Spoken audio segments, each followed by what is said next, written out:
ආයුබෝවන් Explore Mind with Savi YouTube channel එකට ඔබ සාදරයෙන් පිළිගනු ලබනවා. මනෝවිද්‍යා උපදේශකවරියක් වගේම ශිෂ්‍ය උපදේශන භාර ගුරුවරියක් ලෙස මම මගේ පළවෙනි වීඩියෝව හරහා ඔබ හමුවට අද ඉන්නේ සිංහල හා හින්දු අලුත් අවුරුද්ද දවසේ. ලැබුවා වූ සිංහල හා හින්දු අලුත් අවුරුද්ද ඔබ සැමට සතුට සාමය සෞභාග්‍ය පිරි සුබම සුබ නව වසරක් වේවා කියලා මම මුලින්ම ප්‍රාර්ථනා කරනවා. ශිෂ්‍ය උපදේශනය භාර ගුරුවරියක් විදිහට මම පාසලේදී ලැබපු අත්දැකීම් තුලින් ඒහා සම්බන්ධ වූ මාතෘකාවක් පිළිබඳව තමයි මුලින්ම ඔබත් එක්ක කතා කරන්න බලාපොරොත්තු වෙන්නේ. අපි දැකලා තියෙනවා පාසල්වලදී සමහර ළමයි පන්ති කාමරවලදී අනෙක් සිසුන්ගෙන් කායික හා මානසික වශයෙන් හිංසාවට ලක් වෙනවා. අපි ඉංග්‍රීසියෙන් හඳුන්වනවා බුලියින් කියලා.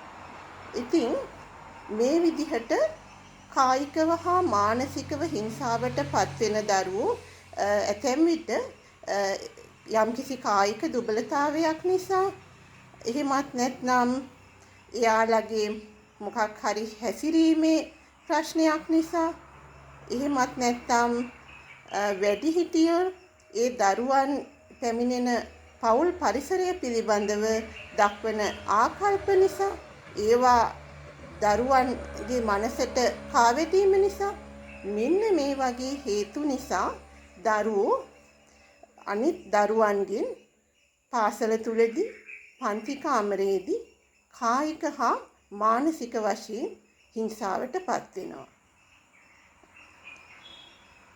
දැන් මම කලින් කිව්වා තැම් දරුවන්ගේ හැසිරීම නිසා ඔවුන් අනිත් දරුවන්ගේ අතර කායික හා මානසික වශයෙන් හිංසාවට ලක් වෙනවා කියලා.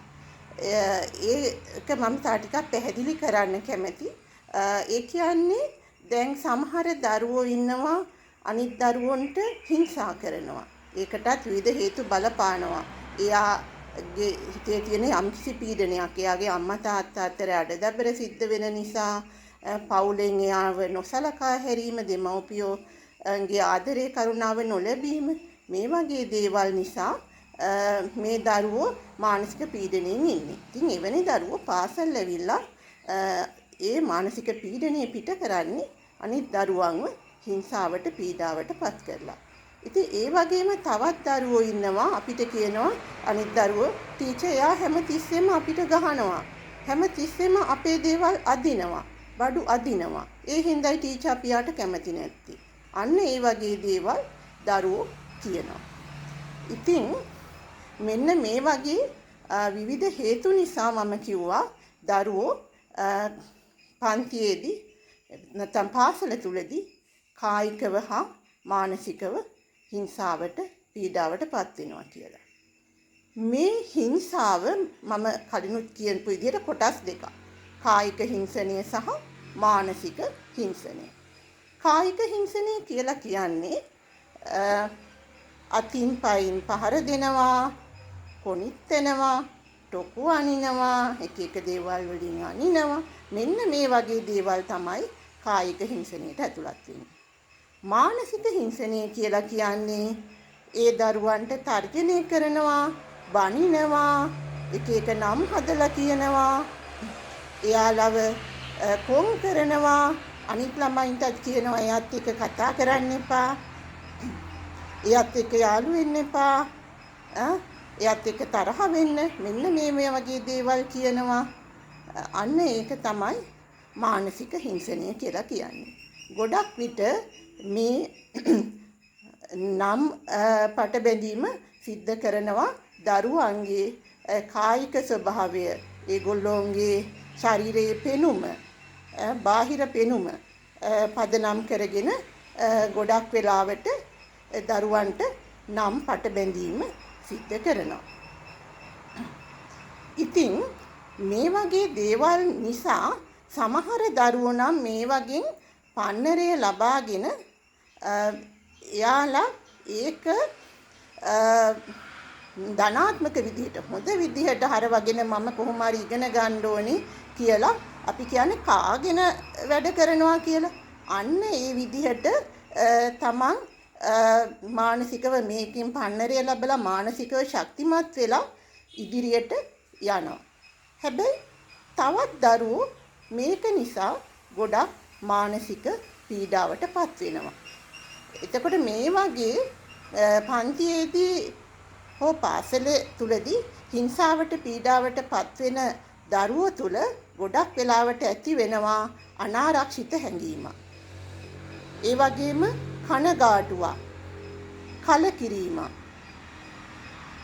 තමන් වටින්නේ නැති තමන් වටිනාකමක් නැති වැඩක් නැති පුද්ගලයෙක් කියන හැඟීම. අපි ඒකට කියනවා low self esteem කියලා. තමන් ගැන තියෙන අඩු තක්සේරුව. මෙන්න මේ වගේ තත්වයන්ට පත් වෙනවා. එතකොට මේ වගේ තත්වයන් එක්කම සමහර දරුවෝ විෂාදයට දීර්ඝ කාලිනව මේ වගේ තත්වයන් පවතිනකොට සමහර දරුවෝ විෂාදයට කාන්සාවට පත් වෙනවා. ඒගොල්ලන්ගේ අධ්‍යාපන කටයුතු අඩාල කරගන්නවා. පාසල් යාම ප්‍රතික්ෂේප කරනවා. බඩ රිදෙනවා, ඔළුව රිදෙනවා. ඔය වගේ මොකක් හරි හේතුවක් කියලා එයාලා පාසල් යන එක ප්‍රතික්ෂේප කරනවා. ඉතින් අන්න ඒ නිසා අපි මේ දරුවන්ට සිද්ධ වෙන කායික හා මානසික හිංසනය කියන එක නොසලකා හැරිය යුතු දෙයක් නෙමෙයි. ගණන් ගත යුතු දෙයක් නෙමෙයි. දැන් අපි සමහර වෙලාවට වැඩිහිටියෝ විදිහට අපි කියනවා අයියෝ ඕක ගණන් ගන්න එපා. අයියෝ ඕක මොකද්ද? ඕවා මොනවද? ඕවා ගණන් ගන්න ඕන කාරණා නෙමෙයිනේ. එහෙම කියලා කියනවා. හැබැයි මේ දරුවන්ගේ දරා ගැනීමේ ශක්තිය එකිනෙකාට වෙනස්. ඉතින් ඒක නිසා මේ දරුවෝ එකිනෙකා ඒ සඳහා ප්‍රතිචාර දක්වන විදිහ වෙනස්. ඉතින් ඒක නිසා අපි ගුරුවරුන් විදිහට, දෙමව්පියන් විදිහට, වැඩිහිටියන් විදිහට මේ වගේ දරුවන්ව කායිකව මානසිකව හිංසාවට ලක් වෙන එක වළක්වන්න කටයුතු කර යුතුයි. දෙමව්පියන් විදිහට ඔබට කරන්න පුළුවන් ඔබේ දරුවන්ට කියලා දෙන්න අනිත් කෙනා කෙරෙහි සංවේදී වෙන්න. අපි හැමෝ තුලම අඩුපාඩු තියෙනවා. අපි කවුරුත් 100% අංග සම්පූර්ණ මිනිස්සු නෙමෙයි.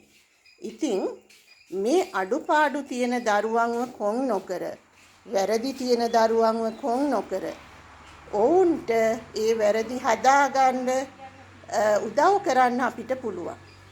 අඩුපාඩු ඒ දරුවන්ගේ අඩුපාඩු කායික වශයෙන් තියෙන දුර්වලතා තියෙනවා නම් ඒ වගේ දේවල් ජය අරගෙන අධ්‍යාපන කටයුතු කරගෙන යන්න ඒ දරුවන්ට උදව් කරන්න පුළුවන්. ඒක හොඳ ගුණාංගයක් කියන එක අපි කුඩා කාලේ ඉඳලම දරුවන්ට කියලා දෙන්න ඕනේ. දරුවන් තුළ සංවේදී බව කියන එක ඇති කරන්න ඕනේ. අනිත් කාරණේ තමයි අපි දරුවන් තුළ සහකම්පනය කියන ලක්ෂණය ඇති කරන්න ඕනේ. ඉතින් සහකම්පනය කියලා කියන්නේ අනිත් කෙනාගේ අපි කියනවා අනිත් කෙනාගේ සපත්තුවට බැහැලා කටයුතු කරන එක කියලා. getting into others shoes. ඒ කියන්නේ දැන් අපිට ඒ වගේ තත්යකට මුණ දෙන්න වුණොත් දැන් මේ උදාහරණයම ගමු. දැන් අපිට දරුවෙකුට කියන්න පුළුවන් පුතේ ඔයාට අනිත් ළමයි ඒ විදිහට නම් කිව්වොත්, ඔයාව කොන් කරොත්, අනිත් යාළුවන්ට කිව්වොත් ඔයත් එක්ක කතා කරන්න එපා, තරහ වෙන්න. මේ වගේ දේවල් කිව්වොත් ඔයාට මොකද්ද දැනෙන්නේ? ඔයාට දුක හිතෙනවා නේද? ඉතින් ඒ වගේ තමයි පුතේ එයාටත් අනිත් අය ඔයාලා ඒ විදිහට කියනකොට එයාටත් දුක හිතෙනවා.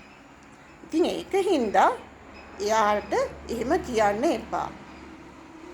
එයාට උදව් කරන්න, එයත් එක්ක අනිත් ළමයි එක්ක වගේ යාළුවෙක් විදිහට කටයුතු කරන්න කියන එක අපි දරුවන්ට කියලා දෙන්න ඕනේ.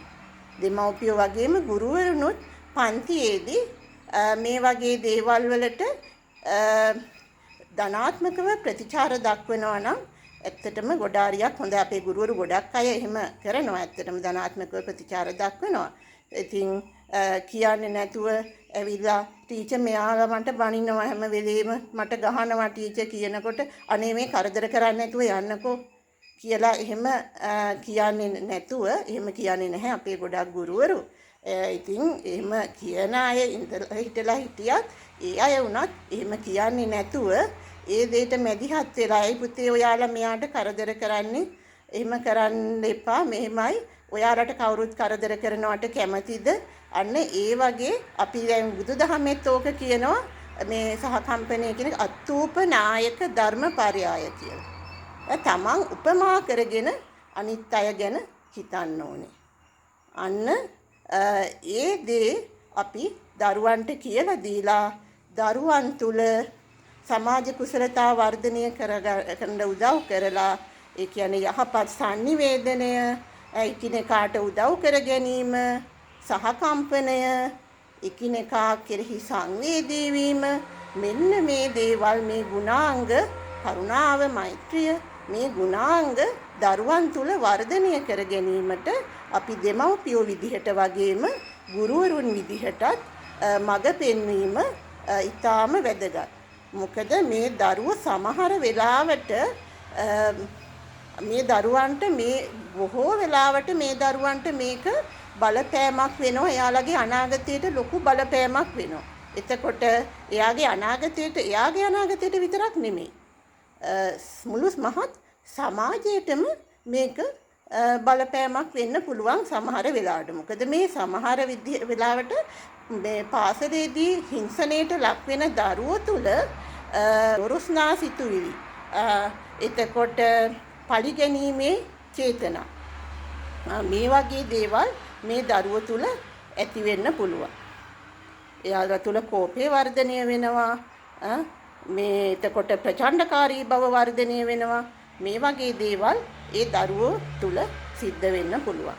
එතකොට ඔවුන් අනාගතයේදී මේ පරිගැනීමේ චේතනාව එයාලගේ හිත තුල තැන්පත් වුණාම අනාගතයේදී මෙයාලා සමාජ විරෝධී කටයුතු වලට යොමු වෙන්න ඉඩකඩක් තියෙනවා. ඉතින් ඒක නිසා ඒ විදිහට දරුවෙක් පාසල තුලදී පන්තිය තුලදී හිංසාවට පීඩාවට ලක්වීම අපි නොසලකා හිටියොත් සමහර විට ඒක අනාගතයේදී මුළු මහත් සමාජයටම ප්‍රශ්නයක් වෙන්න පුළුවන්. අන්න ඒක නිසා අපි මේ කරුණු හොඳින් හිතට අරගෙන ඉදිරියේදී කියන්නේ අපි දරුවන්ව නිසි මඟ යවන්න මඟ පෙන්වනවා නම් අපේ සමාජය ඊ타ත්ම යහපත් සමාජයක් බවට අපේ රටේ අනාගතය ඊ타ත්ම හොඳ තත්ත්වයට පත් කරගන්න අපිට හැකියාව තියෙනවා. ඉතින් මම ඔබගේ ගුණදොස් බලාපොරොත්තු වෙනවා. ඔබගේ අදහස් උදහස් පහලින් කමෙන්ට් කරගෙන යන්න. ඒ වගේම Explore Mind with Savi YouTube channel එක subscribe කරලා තියාගන්න. ඉදිරියට මම ළමයින්ගේ මනසට අදාළ කාරණා විතරක් නෙමෙයි වැඩිහිටියන්ගේ මානසික සෞඛ්‍යයට අදාළ කාරණාත් ඔබ වෙත ගෙන එන්න බලාපොරොත්තු වෙනවා. බොහොම ස්තුතියි මගේ වීඩියෝ එකත් එක්ක එකතු වුණාට. ආයුබෝවන් සුබ දවසක්.